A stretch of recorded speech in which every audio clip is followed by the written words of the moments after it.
OK，都跟那要了到背后，just 你一张高那 OK，背后这还这样，后来这个 Wonder forever.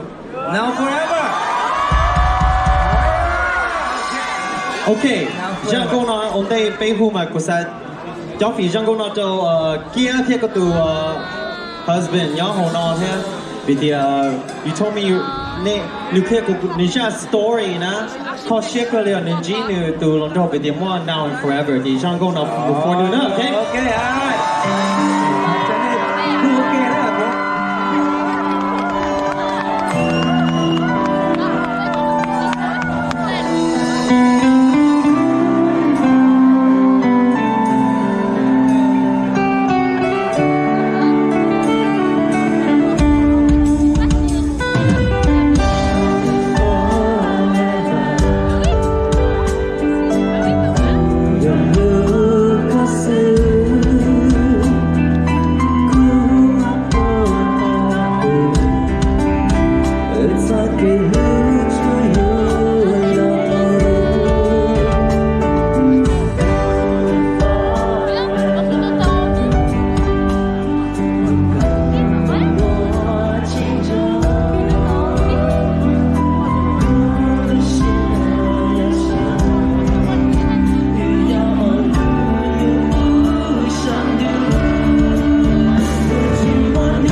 ตื่นเต้นนะขอเชิญพวกเต้นน้อยนะเข้ม我最凶在这个身上，好的，我最凶之后，等到养 baby 啊，是更凶了嘞。OK，thank you。